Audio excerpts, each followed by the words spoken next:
Hey everybody, it's Zach here.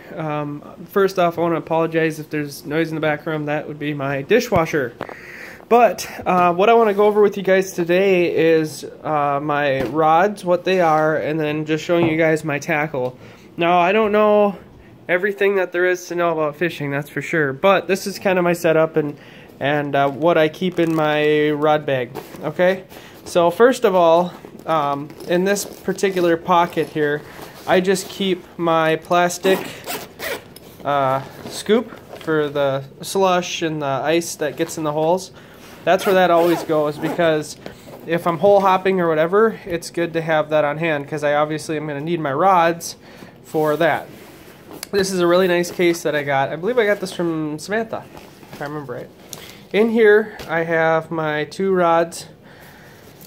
This one here is what I would say would be a lighter duty, but they're both medium. It's just a little shorter. This is a 24-inch, and this is an Ice Buster by Clam, and it's a signature Dave. Let's see if I can see it here. There we go. By Dave, whoever that is, Gens. I don't know who that is. Obviously, it's part of their ice fishing team for Clam, but yeah, it's an Ice Buster, and this is kind of my go-to rod. I really do like it. I've seen online that some people will like electric tape so on these little plastic pieces so that this don't fall off. I'd be a fan of that, but on this particular one, currently I just have it set up with a small little hook there, color orange, and then I'm a big fan of using actual bobbers. Not actual bobbers, but, you know, ice fishing bobbers like these. So that's what I normally run. I'll still jig with them on there, but I do like those. And I just use a little slip knot with the little plastic float, if you will. And yeah, so that's this rod. And I've been using this one quite a bit this year, but I just last night reset up this other one here. This is an Intrigue brand. This is my this one seems heavier. It's a slick ice rod, but it's just a 28-inch, same medium.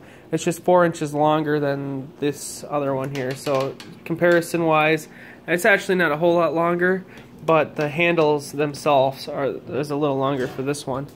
And this one here, I set it up with, this is almost like a Swedish pimple, but it is not my Swedish pimple jig. But that's that one there. Same setup. This one here has its original line, which I believe is,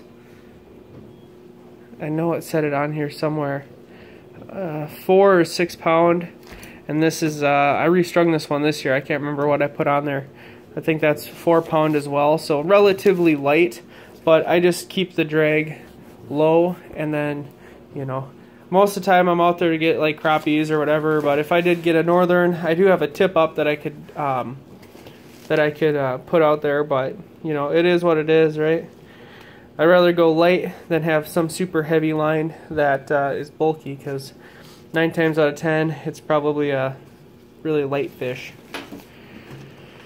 And then this is honestly, I believe, like most of my ice fishing gear, or jigs if you will. And here's my Swedish pimple.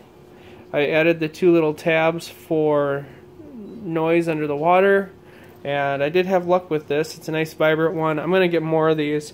They're kind of spendy though. I think they're about like $3.50 a piece for this little jig, so I'm thinking every time I go fishing, you know, I'll just get a new one, and then I'll end up getting like 10 of these eventually. Different assortment of bobbers. You know, I don't use these. I really don't use these, but I keep them in case I need to.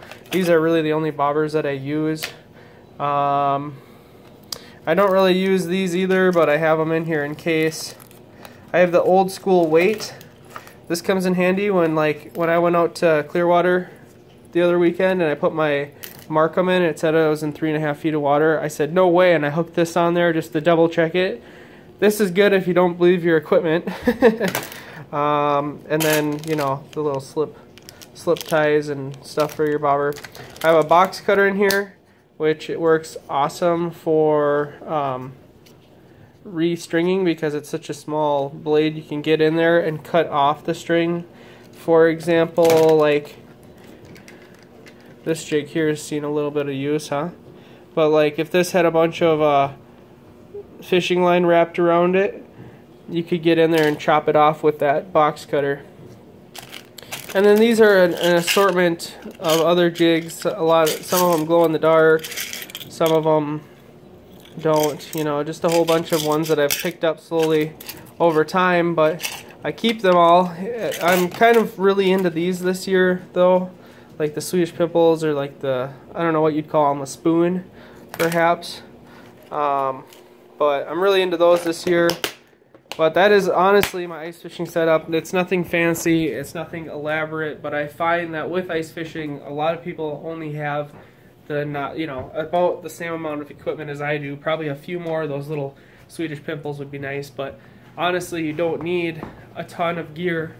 You just need to entice them and stuff like that. So, yeah, that's essentially it though, guys. That's what I run for my rods, my rod bag. And I just have my 2 rod and reels in there and my ice scoop. And this year I'm trying to get rid of a lot of stuff, not necessarily for hunting, but just in general, declutter my life.